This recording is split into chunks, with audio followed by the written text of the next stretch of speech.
Supreme court से कई बार केंद्र की सरकार को फटकार लगती है। कई बार केंद्र की सरकार से पूछा जाता है कि आप जो रणनीतियां, जो स्ट्रेटेजी तैयार कर रहे हैं उसका आधार क्या है। लेकिन देश के प्रधानमंत्री एक बार भी जवाब नहीं देते हैं। चाहे अडानी का मसला हो, चाहे ईडी सीबीआई का मसला हो, चाहे महंगाई का मसला हो, चाहे बेरोजगारी का मसला हो, विपक्ष यहाँ पर एक के बाद एक बड़े सवाल दागता रहता है, सवाल पूछता रहता है। लेकिन इसके बावजूद भी यहाँ पर सत्तारूढ़ पार्टी भाजपा चुप्पी तोड़ने को तैयार नहीं होती है। लेकिन इस बार कांग्रेस पार्टी नेता ने फिर से घेर लिया और सुप्रीम कोर्ट की जमकर तारीफ कर दी।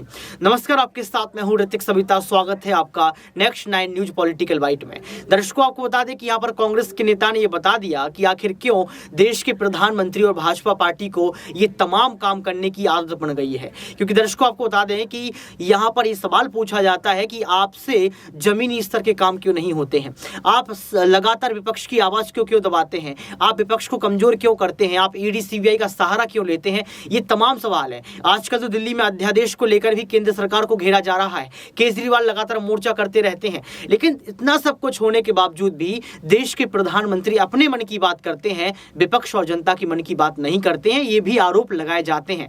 लेकिन इस बीच कांग्रेस पार्टी के नेता क्या कुछ कहते हैं, आप खुद ही सुनिए। सवाल सीधा उठता है। हमारे 3 सीधे प्रश्न हैं। नंबर 1, क्या मोदी जी, प्रधानमंत्री जी ये बताएंगे कि ईडी डायरेक्टर द्वारा 17 नवंबर 2021 के बाद लिए गए सारे निर्णय अवैध नहीं, गलत नहीं?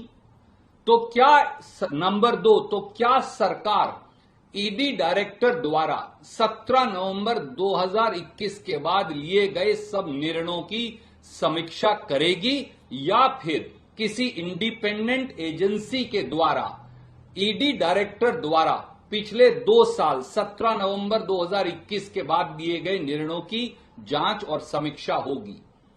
तीसरा और महत्वपूर्ण सवाल, जिन व्यक्तियों ने ईडी डायरेक्टर को 17 नवंबर 2021 और उसके बाद 2022 में 2 नाजायज यानी अवैध एक्सटेंशन दी थी, उनके खिलाफ क्या कार्रवाई होगी, फिर चाहे वो खुद प्रधानमंत्री और गृह मंत्री ही क्यों ना हो? हम ये अनुरोध करेंगे माननीय नरेंद्र मोदी जी से और उनके गृह मंत्री श्री अमित शाह जी से कि राजनीतिक लोगों से, विरोधियों से बदले की आग में तप रहे आदरणीय मोदी जी को अब देश से, और न केवल देश से, बल्कि हर वो व्यवसायी, हर वो बिजनेसमैन, हर वो व्यक्ति जो ईडी के कोपभाजन का शिकार।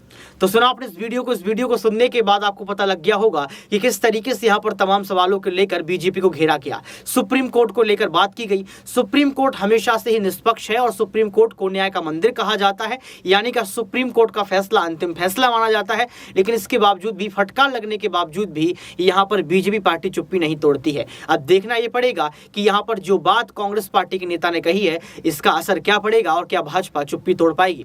आज के लिए सिर्फ इतना ही। देखते रहिए नेक्स्ट 9 न्यूज पॉलिटिकल बाइट।